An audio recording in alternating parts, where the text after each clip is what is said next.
Hvað haldið að Van Gogh hafi þá gert? Nói? Hann stakk hendinni inn í logan og heimtaði að fá að tala við kvenmanninn jafn lengi og hann gæti haldið lúkunni yfir loganum. Þetta rétt. Þú ert bara lesin í dag. Ég alltaf vel lesin.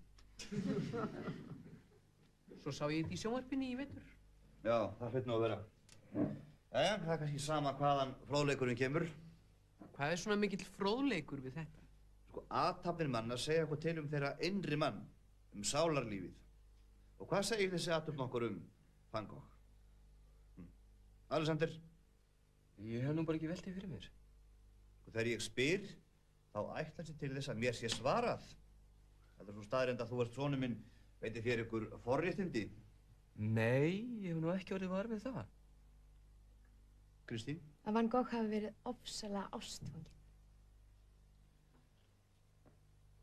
Stefán? Já, þetta sýnir að hann var mikill listamaður. Hvernig þá? Já, það þarf mikinn listamann til að láta sér detta svona lagið í hug. Ásdís? Hann hefur fyrst og fremst átt við geðræðavandamál að stríða. Hann hefur bara verið svona út úr stóndna. Ástfanginn, mikill listamaður, geðræn vandamál undir áhrifum eiturlyfja, fleiri skoðanir. Hvers vegna stakk Van Gogh hendinni í logan?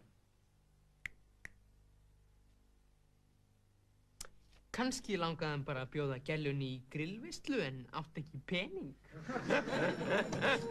Skrítið að hafa sjálfa ástina hryggskaparmálum. Eigum við ekki að lesa eitthvað heima?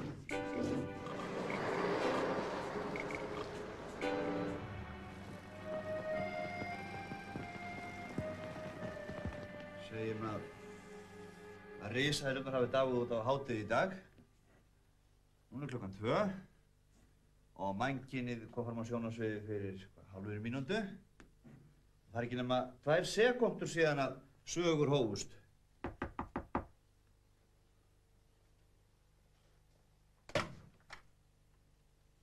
Góðan dag. Takk. Við erum frá rannsóknarlögreglunni. Við þurfum að fá að tala við Alexander Tómasson. Nú, til hvers?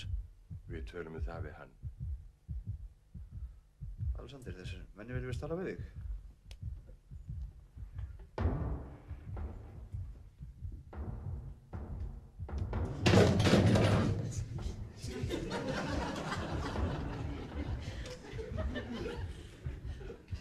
Tómas.